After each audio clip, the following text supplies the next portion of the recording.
రాసినండి.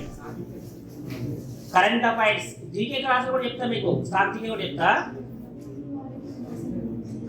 కొంతమంది ఎంతమంది ఎక్కింది కరెంట్ అఫైర్స్ సిలబస్ రాయించినప్పుడు రాసుకున్న వాళ్ళు 1 2 3 ఒకసారి ఒక నిమిషం వినండి. సిలబస్ ఇచ్చినాక ఇంకా మీరు ఎక్స్పర్ట్ ఉంటుంది, అది ఫాలో కావచ్చు. చూడండి, వినండి అందరు. కొత్త వాళ్ళు ఉన్నారు ఎవరన్నా? ఎవరు? మీరు కొత్త వాళ్ళేనా? తెలియదు మరి.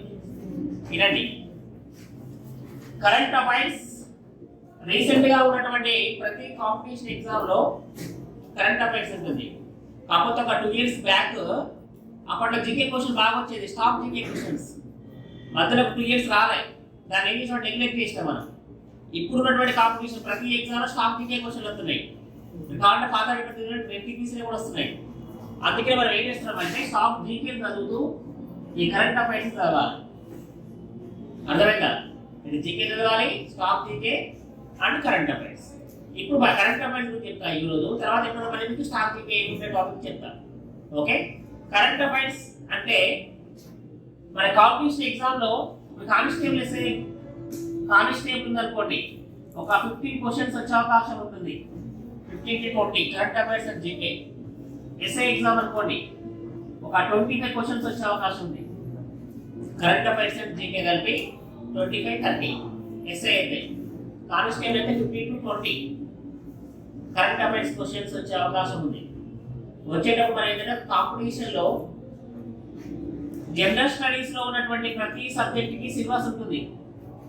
హిస్టరీ కానీ, జాగ్రఫీ కానీ, జనరల్ సైన్స్ కానీ, ఓకేనా, ప్రతి ఒక్క సబ్జెక్ట్ మ్యాథమెటిక్స్ కానీ సిలబస్ ఉంటుంది. తెలుసు కదా మీకు. ఆ యొక్క సిలబస్ ఏదైతే ఇచ్చారో ఆ సిలబస్ నుంచే క్వశ్చన్స్ వస్తాయి.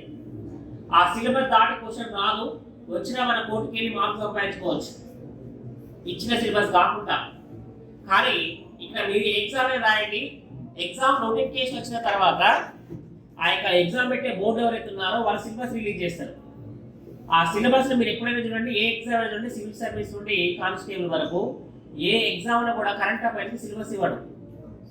మీరు కాబట్టి చూడండి ఏమంటాడు, ఒకవేళ current affairs GK current affairs అంటాడు. అనగానే అది ఏంటంటే ఇంటర్నేషనల్, నేషనల్, స్టేట్ సంబంధించినటువంటి ఈవెంట్స్ తెలుసుకోండి అంటాడు, అంతే. ఇక అందరూ ఏం చదవాలని చెప్పడు. అంటే ఉన్నటువంటి మన కాంపిటీషన్ ఎగ్జామ్ ఉన్నటువంటి జనరల్ స్టడీస్ లో ప్రతి ఒక్క సబ్జెక్ట్ కి సంబంధించిన సిలబస్ ఉంటుంది అంటే వాళ్ళే ఇస్తారు. కానీ ఒక కరెంట్ అఫైర్స్ కి సిలబస్ ఉండదు. అంటే ఆ సిలబస్ లేనటువంటి సబ్జెక్ట్ ని మనం ఎలా ప్రిపేర్ అవ్వాలో తెలుసుకోవాలి అంతే. ఇప్పుడు హిస్టరీ ఉందనుకోండి, సింధు నాగరికత ఉంటుంది, ఆర్య నాగరికత ఉంటుంది, జైన బౌద్ధ మతాలు ఉంటాయి. జాగ్రఫీ అనుకోండి, నదులు ఉంటాయి. పాలిటీ అనుకోండి, రాజ్యాంగం గురించి ఉంటుంది, అన్నీ ఉంటాయి. కానీ కరెంట్ అఫైర్స్ సిలబస్ ఉండదు. అదేగాక మిగిలిన సబ్జెక్ట్ అని మీకు 10th క్లాస్ ఖర్చునే కొద్ది గొప్ప చదువుకునే. కాకపోతే ఇక్కడ మనం రాసే ఎగ్జామ్ బట్టి స్టాండర్డ్ మారుతుంది. కానీ అసలు టచ్ లేని సబ్జెక్ట్ ఏంటంటే కరెంట్ అఫైర్స్. టచ్ ఉండదు, అది మీకు ఇప్పుడు చదువుకొని ఉంటారు. కాకపోతే ఇప్పుడు మన పేపర్ చదివితే కొంత నాలెడ్జ్ వస్తుంది. కానీ ఇక్కడ కాంపిటీషన్లో సంపాదించే ప్రతి ఒక్క మార్కుని కరెంట్ అఫైర్స్ ఎలా సంపాదించాలంటే మనం ఏం చేసినాం, ఒక కరెంట్ అఫైర్ జీకే మీద ఇదే పనిగా మన కాంపిటీషన్లో క్లాస్ చెప్తున్నాం కాబట్టి దానికి సంబంధించినటువంటి సిలబస్ని ఒక 40-50 పేపర్లు, అంటే ఇంతకుముందు ఎగ్జామ్లో జరిగిన పేపర్లు ఉంటాయి, కానిస్టేబుల్, ఎస్ఐ, గ్రూప్ 2, గ్రూప్ 4 అన్నీ ఆ పేపర్లన్నీ స్టడీ చేసిన నేను చేస్తే ఆ పేపర్లో వస్తున్న కరెంట్ అఫైర్స్ క్వశ్చన్స్ ఏ పార్ట్ నుంచి వస్తున్నాయో గ్యాదర్ చేసినానండి. అలా చేస్తే మనకి ఒక 12 టాపిక్స్ నుంచి 95 క్వశ్చన్లు కవర్ అవుతున్నాయి. 95, 100 కవర్ కావు. ఎందుకంటే ప్రపంచం అనేది చాలా పెద్దది, అందులో ఏదైనా అడగవచ్చు. సార్ 100 అని చెప్పిన సార్ అనద్దు. అందుకే 12 టాపిక్స్ లో 95% క్వశ్చన్ కవర్ అవుతున్నాయి. ఆ 12 టాపిక్స్ ఏంటో మనం ప్రిపేర్ చేసుకున్నాం అన్నట్టు, అవి తెలుసుకుంటే దాన్ని బట్టి చదువుకుంటే వెళ్ళిపోవచ్చు. అర్థమవుతుందా? ఇప్పుడు మరి చదువుతున్నటువంటి కాంపిటీషన్ ఏదైతే ఉందో దానికి ఏ ఎగ్జామ్ అయిన వాళ్ళ డేట్, ఎగ్జామ్ డేట్ ఉంది అనుకోండి, వాళ్ళ టుడే 28 జనవరి, అంతే కదా. ఈ ఎగ్జామ్ డేట్కి మరి కరెంట్ అఫైర్స్ ఎక్కడి నుంచి ఎక్కడికి చదవాలి, ఏం చదవాలో తెలియాలి కదా. 8 నెలల ముందు నుంచి 8 నెలల బ్యాక్ వెళ్ళాలి ఎగ్జామ్ డేట్కి. 8 month బ్యాక్ వెళ్ళి ఆన్లైన్ ఎగ్జామ్ అయితే 2 days వరకు, ఆఫ్లైన్ అయితే 10 days వరకు చదవాలి. ఇప్పుడు ఆన్లైన్, ఆఫ్లైన్ ఎగ్జామ్స్ ఉన్నాయి కదా, అందులో ఆన్లైన్ అయితే 2 days వరకు, ఆఫ్లైన్ అయితే 10 days వరకు 8 month నుండి చదవాలి. మరి 8 మంత్ నుండి ఏం చదవాలి అంటే అక్కడ ఒక 3 పార్ట్స్ ఉన్నాయి. International, national, state. ఈ మూడింటిని కవర్ చేయాల్సి ఉంటుంది. ఇంటర్నేషనల్ చదవాలి, నేషనల్ చదవాలి, స్టేట్ చదవాలి. ఇక్కడ ఉన్న వాళ్ళు చాలా మంది అనుకుంటారు కదా ఇవన్నీ చదివి మనకు ఇంత చదివి మనం ఎగ్జామ్కి ప్రిపేర్ అవ్వాల్సిన అవసరం ఏంటంటే డౌట్ రావచ్చు. కానీ మీకు ఎగ్జామ్లో జాబ్ వచ్చిన తర్వాత మనం వెళ్ళేది పబ్లిక్ సెక్టార్కి. ఇంట్లో కూర్చొని జాబ్ చేయం కదా. పబ్లిక్ సెక్టార్లో ప్రజలకు వెళ్ళాక కనీసం ప్రపంచ పరిజ్ఞానం వీళ్ళు తెలుసా లేదా అర్థమవుతుందా? కొంతమందికి నేను చెప్పిన రాష్ట్రాల రాజధాని కూడా తెలియని వాళ్ళు ఉన్నారు. జాతీయ గీతానికి గేయానికి తేడా తెలియకుండా తెలియటోళ్ళు ఉన్నారు. ఏంటిదని తెలియకుండా. అవునా కదా? అలాంటి వాళ్ళు కూడా ఉన్నారు, లేదంటలేదు. అందుకని ఒక పబ్లిక్ సెక్టార్కి వెళ్ళాక కనీసం దాని పరిజ్ఞానం అనేది తెలియాలి కదా మనకి.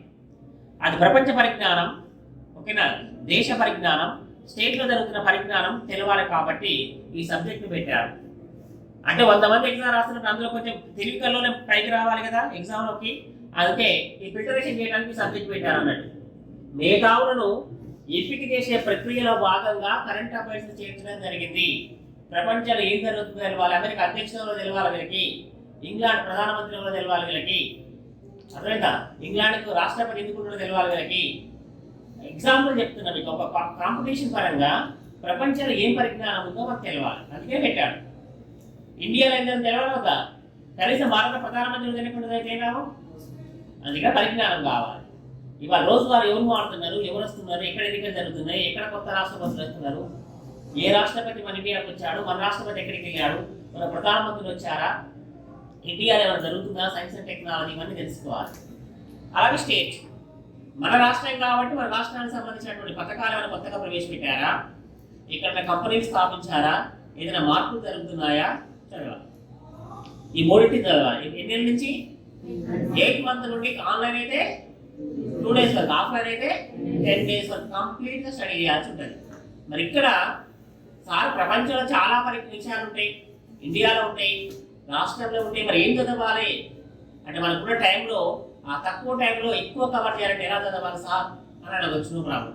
అప్పుడు మనం ఏం చేసుకున్నాం, 12 టాపిక్స్ని ప్రిపేర్ చేసుకున్నాం.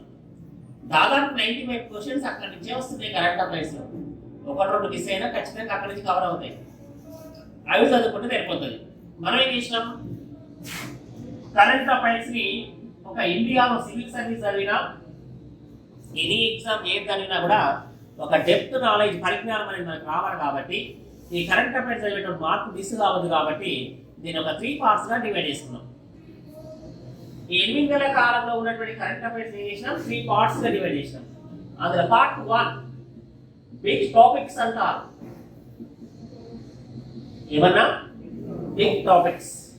ఈ 8 నెలల కాలంలో ప్రపంచంలో, ఇండియాలో, రాష్ట్రంలో జరిగిన అత్యంత ముఖ్యమైన పరిణామాలు, వాటిని పుట్టు పూర్వోత్తరాలు చదవాలి. ఓకేనా? రీసెంట్గా ఎవరెస్ట్ శిఖరం యొక్క ఎత్తు పెరిగింది, చంద్రమండలం నుంచి మట్టి తీసుకొచ్చింది చైనా యొక్క ఉపగ్రహం.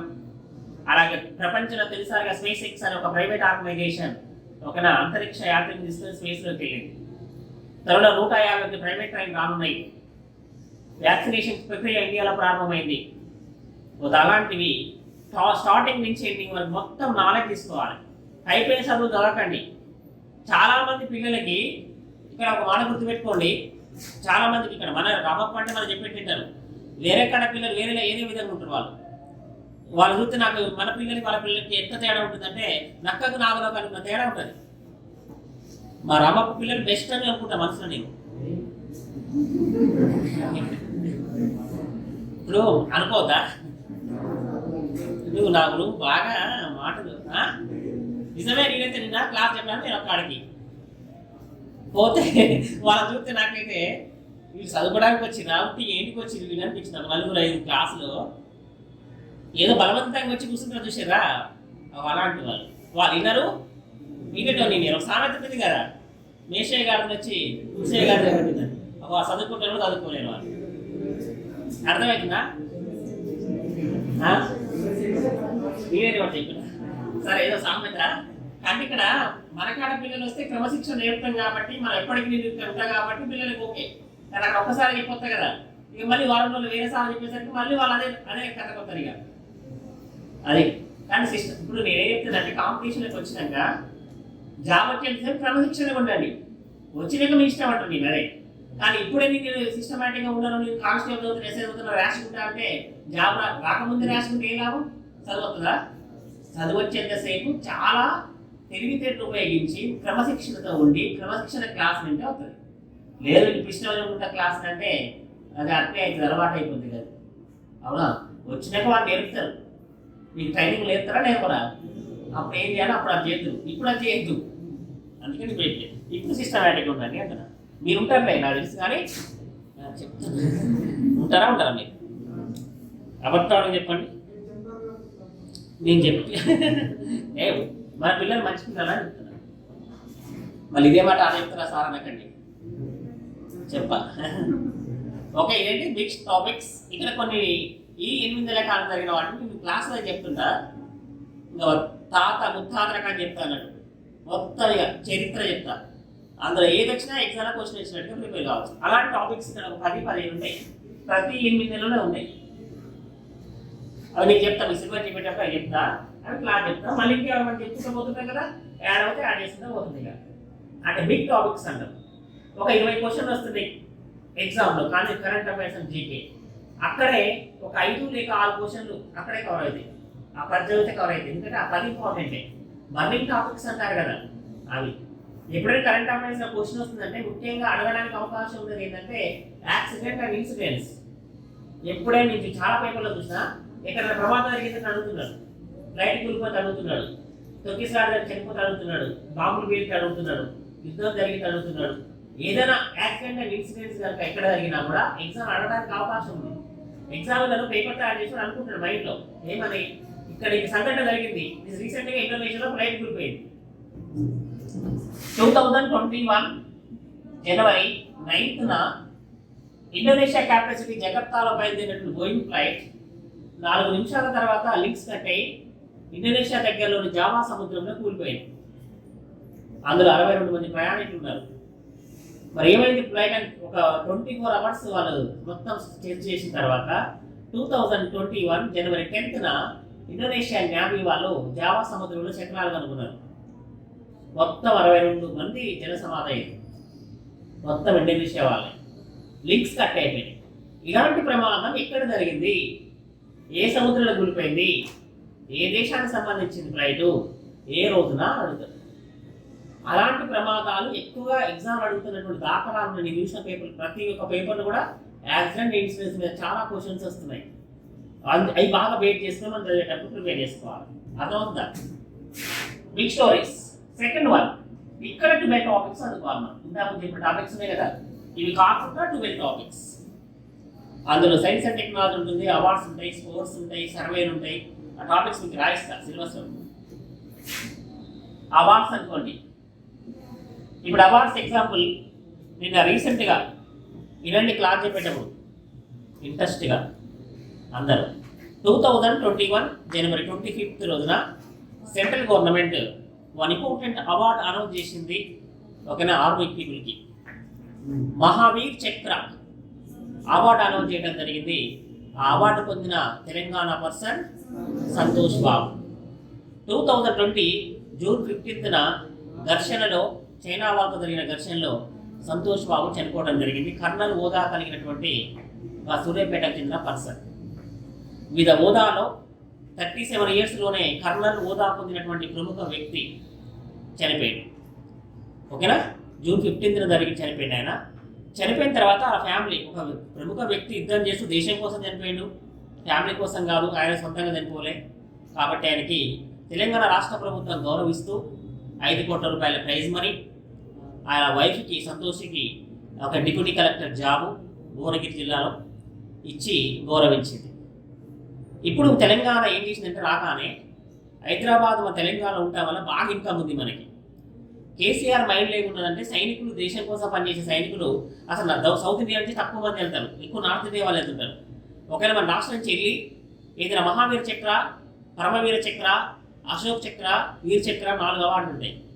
ఈ అవార్డులు ఎవరైనా మన తెలంగాణ వాళ్ళకి అవార్డు వస్తే వాళ్ళకి నగదు పారితోషికం మరలా ఇద్దామని చెప్పి ప్రకటించారు.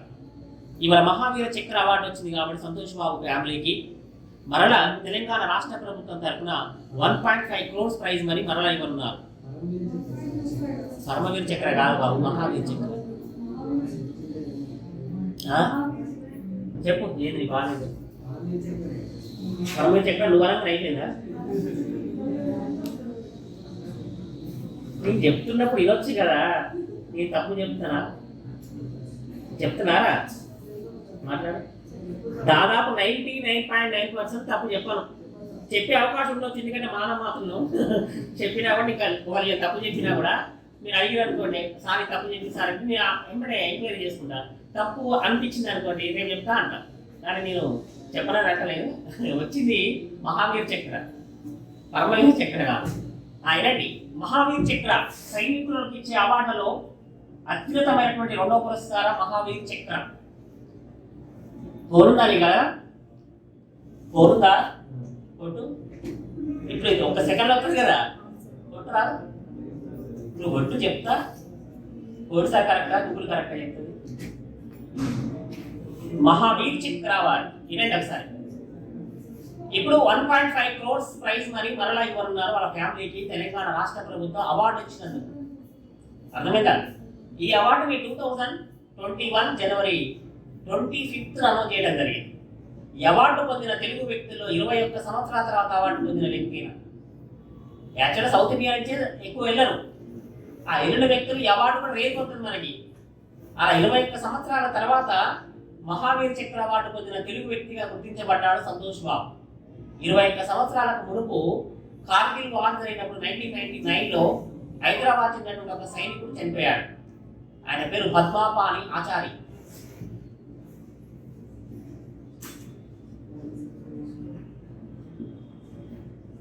ఆయనకి 2000 ఇయర్ల కేంద్ర ప్రభుత్వం మహావీర్ చక్ర అవార్డు ఇచ్చింది. ఆయనకి ఇచ్చిన తర్వాత మళ్ళీ 21 సంవత్సరాల తర్వాత 2021లో ఈ యొక్క అవార్డుని తెలుగు వ్యక్తికి ఇవ్వడం జరిగింది అని గుర్తుంచుకోండి. ఎవరికి ఇవ్వలేదు. అందుకని ఈసారి కరెంట్ అఫైర్స్ లో any complex the most important Mahavir చక్ర అవార్డు విన్నర్ సంతోష్ బాబు అని గుర్తుంచుకోండి. వచ్చిందా? ఏమొచ్చింది? అందుకనే ఏంటంటే మనం బాగా మనకి ఏంటంటే నేను మిమ్మల్ని అంటలేదు, కానీ మనకి ఇక్కడ ఇన్నట్లో చూసినట్టు అనిపిస్తుంటుంది ప్రతిదీ. కానీ కరెక్టా కాదా మనకి చేసుకోవాలి. ఎందుకంటే ఇక్కడ చెప్పండి, మహావీర్ చక్ర సైనికులకు ఇచ్చే అవార్డులలో అత్యున్నతమైన 2వ అవార్డు. ఫస్ట్ వన్ పరమవీర్ చక్ర, 3వది అశోక్ చక్ర, 4వది వీర్ చక్ర. సైనికులకు ఇచ్చే అవార్డు గ్యారంటీ అవార్డ్స్ అంటారు వాటిని. 2021 జనవరి 26న ప్రజెంటేషన్ చేయడం జరిగింది అవార్డు. అలా కరెంట్ అఫైర్స్ చదివేటప్పుడు 12 టాపిక్స్లో ఇప్పుడు మన ఎగ్జామ్ ప్రిపేర్ అవుతున్న టైంకి ఏదైనా ఇంపార్టెంట్ అవార్డ్స్ కానీ, స్పోర్ట్స్ కానీ, సైన్స్ అండ్ టెక్నాలజీ కానీ ఏదున్నా కాంపిటీషన్ పరంగా అప్ టు డేట్ చదవాలి. ఒక వ్యక్తికి అవార్డు వచ్చింది, 1 year అయింది, ఇప్పుడు మన ఎగ్జామ్లో ఉన్నాం. ఈ అవార్డు 1 year దాటింది, మరలా ఈ అవార్డు ఇవ్వలే. ఎగ్జామ్ దాదాసాహెబ్ ఫాల్కే అవార్డు ఇవ్వలే, ఎగ్జామ్ డేట్ వరకు ఇవ్వలే. అది ఎన్ని సంవత్సరాలైనా కరెంట్ అఫైర్సే. ఎప్పటిదాకా? మళ్ళీ ఇచ్చేంత వరకు అది కరెంట్ అఫైర్స్. ఒకవేళ ఇస్తే మార్చుకోవాలి అంతే. అర్థమవుతుందా? అలా 12 టాపిక్స్ని సెకండ్ పార్ట్లో చదవాలి. పార్ట్ 1లో బిగ్ స్టోరీస్, సెకండ్ 1లో 12 టాపిక్స్. ఆ టాపిక్ చెప్తాను మీకు. థర్డ్ 1లో అక్కడ కొన్ని క్వశ్చన్లు కవర్ అవుతాయి, ఇక్కడ ఎక్కువ అవుతాయి, ఎందుకంటే ఎక్కువ టాపిక్స్ ఇక్కడే ఉంటాయి కాబట్టి. అక్కడ ఇక్కడే దాదాపు కవర్ అవుతాయి. ఒకవేళ 1 or 2 క్వశ్చన్స్ మిస్ కావు అయినా మనం ఇంకా థర్డ్ పార్ట్లో చదువుతాం. ఎలా అంటే అక్కడ ఏం చేస్తున్నాం అంటే, ఇప్పుడు మీకు కరెంట్ అఫైర్స్ ఒకవేళ స్టార్ట్ చేస్తే క్లాసు October 1st నుంచి స్టార్ట్ అవుతాయి. అంతకుముందు చెప్పను, అంతకుముందు అది స్టామ్ దగ్గరికి వెళ్ళిపోతుంది. అక్టోబర్ స్టార్టింగ్ 1 నుండి అప్ టు ఎగ్జామ్ వరకు కరెంట్ అఫైర్స్ నడుస్తాయి. 8 నెలలు 10 నెలలు. ఇక అంతకుముందు ఏమైనా ఇంపార్టెంట్ ఉంటే మరి చెప్తా, లేకపోతే జీకేలోకి వెళ్ళిపోతాయి. October 1st నుండి 2020 నుండి అప్ టు డేట్ అంటే 28th జనవరి 2021 వరకు ఇక్కడ మనం international, national, state date to date events అవ్వాలి. అర్థమైందా? October 1st ఏం జరిగింది, 2nd ఏం జరిగింది, 3rd ఏం జరిగింది, ఇంటర్నేషనల్, నేషనల్, స్టేట్ సంబంధించిన ఈవెంట్స్ మనం అందులో చదివితే ఇవాళ కరెంట్ అఫైర్స్ అంటే జరిగింది అడుగుతాం, జరగండి అడగదు. ఆ జరిగింది మనకు తెలిసి ఉంటుంది. ఆ రోజు ఏం జరిగింది చెప్తుంది కదా. అక్కడ ఇక్కడ మిస్ అయితే ఇక్కడ ఖచ్చితంగా జరుగుతుంది. ఇక్కడ దొరకకుండా అయితే ఉండదు ఇక. అందుకనే ఇక్కడ కాంపిటీషన్ పరంగా మనం ప్రిపేర్ అవుతున్నప్పుడు ఫస్ట్ పార్ట్లో బిగ్ స్టోరీస్, సెకండ్ పార్ట్ లో important debate topics, third topic లో డే టు డే ఈవెంట్స్ మనం కవర్ చేయాలి. ఇలా 3 పార్ట్లుగా కనుక కరెంట్ అఫైర్స్ చదివితే మీరు ఏ ఎగ్జామ్ రాయండి ఇండియాలో ఒక్క క్వశ్చన్ మిస్ అయితే నన్ను అడగదు. ఎందుకు మిస్ అవుతుంది? జరిగింది అక్కడే ఉంటుంది. ఒక ఎగ్జాంపుల్ ఒక క్వశ్చన్ చూడండి. November 17th ఒక ఇంపార్టెంట్ ఉంది చెప్పండి. 2020 November 17th ఒక ఇంపార్టెంట్ ఉంది చెప్పండి.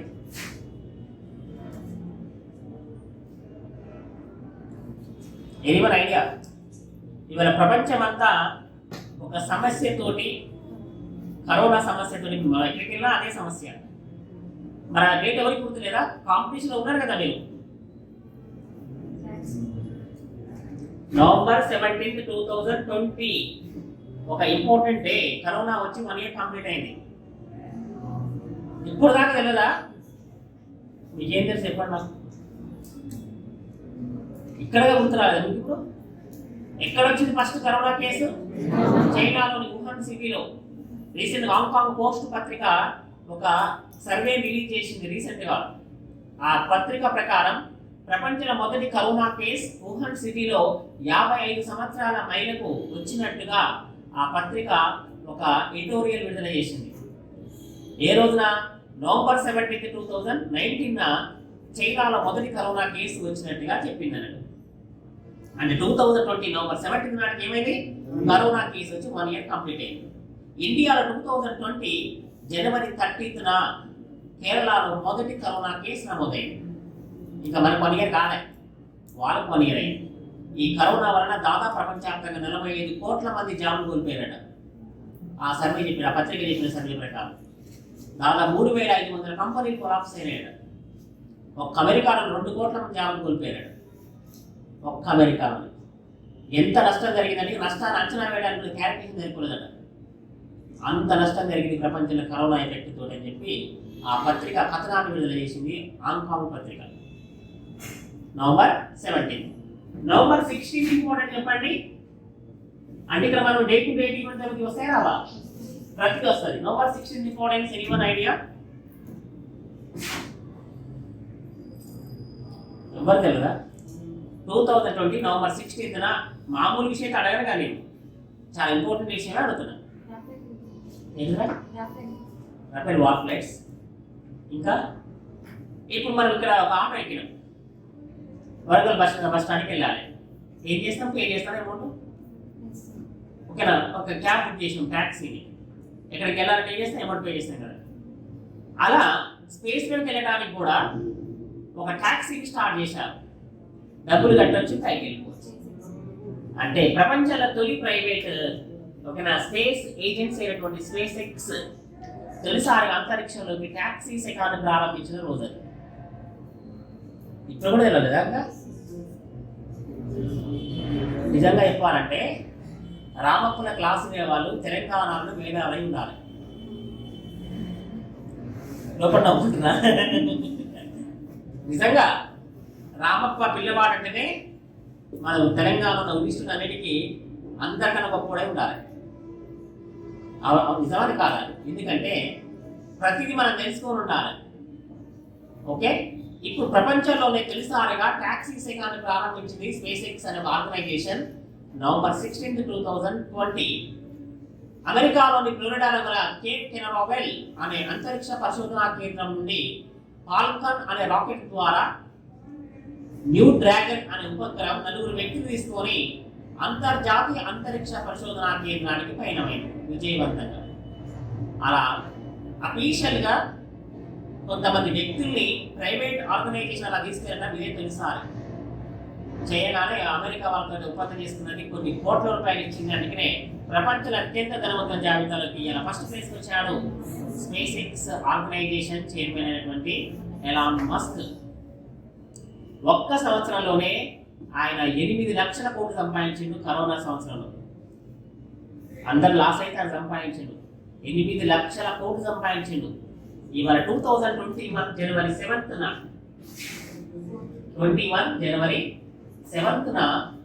అమెరికా ఆర్గనైజేషన్ నుండి బ్లూంబర్గ్ మిలియనీర్స్ అనే ఒక సంస్థ ప్రపంచంలో అత్యంత ధనవంతుల జాబితాను ప్రకటించింది ఆ రోజున.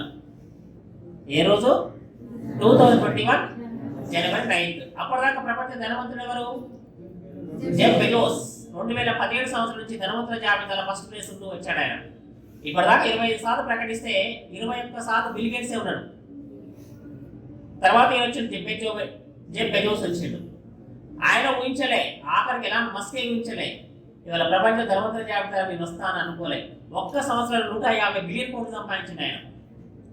ఒక్క సంవత్సర కాలంలో తన సంపదను రెట్టింపు చేసుకున్న ప్రపంచంలో ఏకైక వ్యక్తి ఎలాన్ మస్క్. కారణం స్పేస్ ఎక్స్, కారణం విద్యుత్ కార్ల తయారీ సంస్థ టెస్లా యొక్క ఓనర్. ఆయన సంపద విలువ ఆ యొక్క సర్వే ప్రకారం 14.13 లక్షల కోట్లు.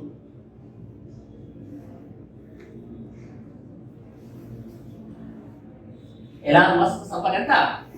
14.13 లక్షల కోట్ల రూపాయల సంపద కలిగి ఉన్నాయి. అందులో ఒక్కటి చాలు బతకడానికి. అవునా కాదు? ఒక్కటి చాలదా బతకడానికి? 14 లక్షల కోట్లు అంటే ఆయన సంపద ఆలోచించండి. ఆయన ప్రపంచ ధనవంతుల జాబితాలో ఫస్ట్ ప్లేస్కి వచ్చాడు 2021 జనవరి 7న. ఏ సర్వే ప్రకారం? బ్లూంబర్గ్ బిలియనర్స్ అనే సంస్థ ప్రకారం సెకండ్ ప్లేస్లో జెఫ్ బెజోస్, థర్డ్ ప్లేస్లో బిల్ గేట్స్, ఫోర్త్ ప్లేస్లో వారన్ బఫెట్, ఫిఫ్త్ ప్లేస్లో ఫేస్బుక్ అధినేత జుకర్బర్గ్ ఉన్నాడు. ఇవాళ జుకర్బర్గ్ వాళ్ళ పాప పుట్టిందని చెప్పి 1% నుంచి 99% ఆయన సంపద మొత్తాన్ని విరాళం చేసింది. ఎంత గొప్పవాడంటే ఆయనకి ఎంత యాసం చెప్పినా తక్కువే. పాప పుట్టినది ఆస్తి విరాళం ఇచ్చినంటే ఎంత గొప్పవాడు. మన కాడ ఇస్తారా? పాపింది పుట్టిందంట అని. అవునా నిజం అని చెప్పేది అబద్ధం. ఆయన అంత మళ్ళీ పుడితే మళ్ళీ ఇస్తా అంటున్నాడు. పాప ఇస్తా అన్నాడు, మళ్ళీ నాకు సంపాదించిందని ఇస్తా అంటున్నాడు. ఎంత గొప్పవాడు ఆయన. మొత్తం 1% ఉంచుకున్నాడు. 99% ఆయన ఆస్తి మొత్తాన్ని చేసింది. లేకుంటే ఆయన ఇప్పుడు దాదాపు సెకండ్ థర్డ్ ప్లేస్లో ఉండేటోడు. అదంతా ఉంటే వాట్సాప్ ఉంది కదా, అయితే ఫేస్బుక్, వాట్సాప్ ప్రపంచం 200 కోట్ల మంది ఉన్నారు వాట్సాప్ అకౌంట్స్. అది లేకుండా నడుస్తలేదు ప్రపంచం, ఫేస్బుక్ వాట్సాప్ లేకుండా. అలా ఆయన సంపాదిస్తున్నాడు. కాకపోతే 5th ప్లేస్లో ఉన్నాడు. ఇలా రీసెంట్గా మనకి ఇంపార్టెన్స్ అయిన కరెంట్ అఫైర్స్ జరుగుతున్న విషయాలను, ఓకేనా, ఎప్పుడో చదువుకున్న విషయాలు కాకుండా ఇప్పుడు చదువుకున్న విషయాలను మనం కవర్ చేసుకుంటే వెళ్ళాలి. అర్థమైందా? ఒకసారి సిలబస్ రాసుకోండి చెప్తాను. ఒకసారి రాసి పెట్టుకోండి.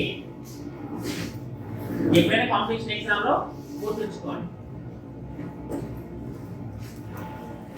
Current affairs syllabus.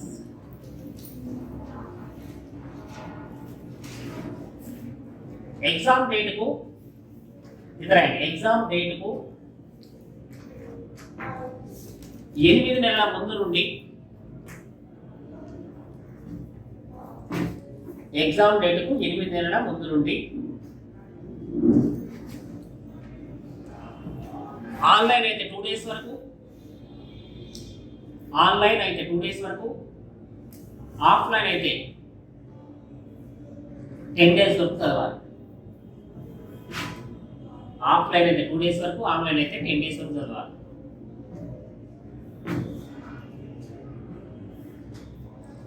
ఇందులో ప్రధానంగా 3 భాగాలు చదవాల్సి ఉంటుంది.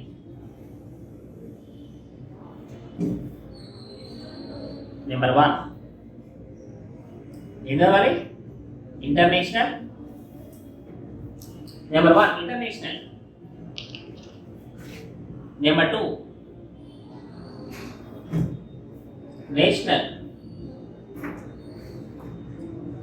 Number 3 state.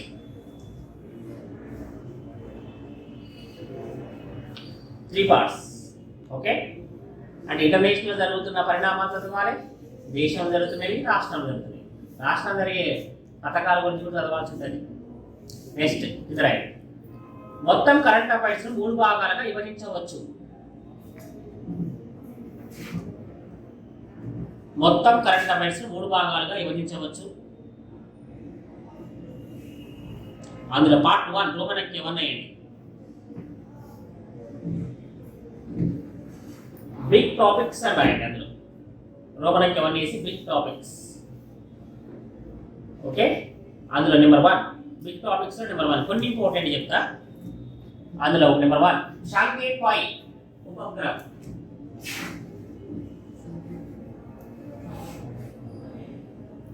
షాంఘై 5 ఉపగ్రహం Number 2, SpaceX.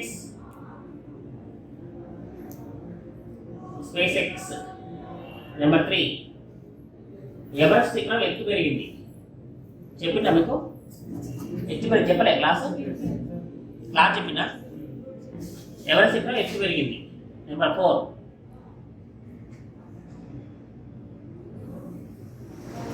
అమెరికా అధ్యక్ష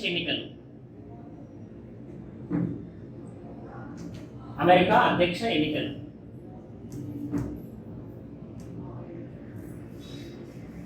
అమెరికా కొత్త అధ్యక్ష జో బైడెన్.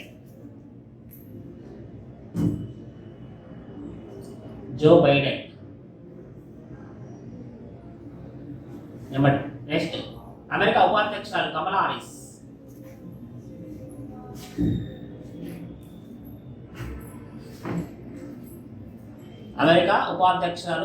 మరి ఎందులో కూర్చున్నా నువ్వు? ఇంగ్లీష్ మీడియం కూర్చున్నా మొన్న ఉంటారా? నెక్స్ట్ భారతదేశంలో వ్యాక్సినేషన్ ప్రక్రియ ప్రారంభం. కరోనా వ్యాక్సినేషన్ ప్రక్రియ ప్రారంభం. భారతదేశంలో కరోనా వ్యాక్సినేషన్ ప్రక్రియ ప్రారంభం.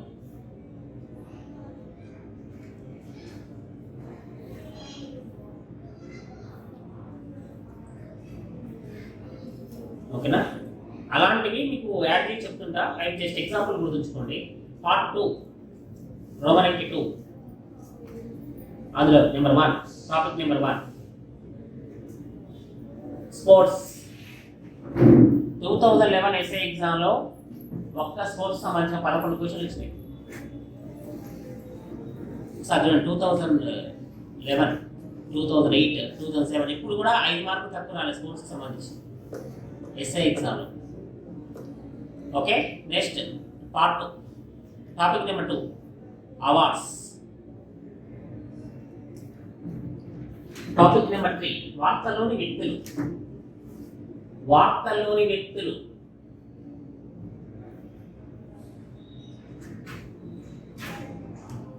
టాపిక్ నెంబర్ నెక్స్ట్ టాపిక్ 4 వార్తల్లోని ప్రదేశాలు.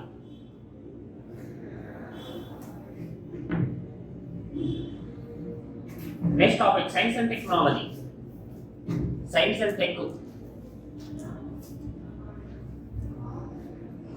నెక్స్ట్ టాపిక్ సర్వేలు నివేదికలు.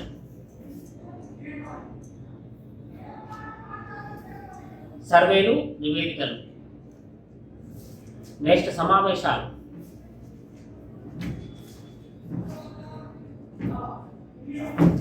నెక్స్ట్ కమిటీలు కమిషన్లు.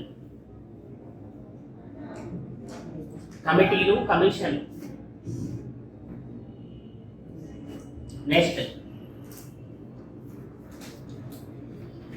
Current economics. ఎకానమీ అంటారు. Next current politics.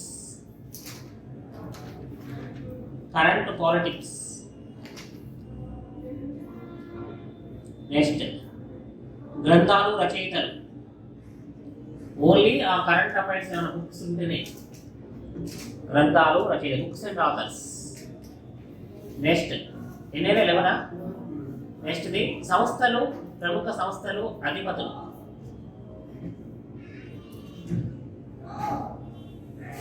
యుఎన్ఓ కానీ, యునెస్కో కానీ, యూనిసెఫ్ కానీ, బీసీ కమిషన్ చైర్మన్ కానీ, ఎస్సీ కమిషన్ కానీ, సిపిఐ కానీ, నాబార్డు ఉంటాయి కదా, వాళ్ళు ఉంటారు కదా.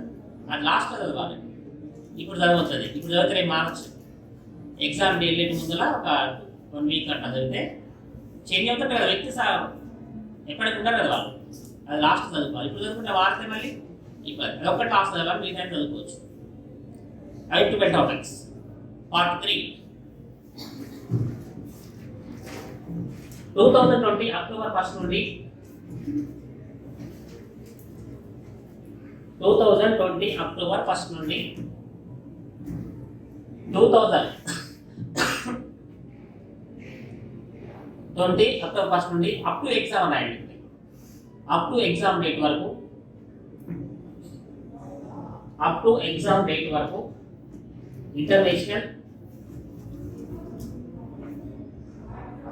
International, national,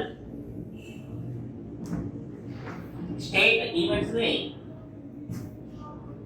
date to date చదవాలి. డేట్ టు డేట్ ఈవెంట్స్ అని రాయండి. Date to date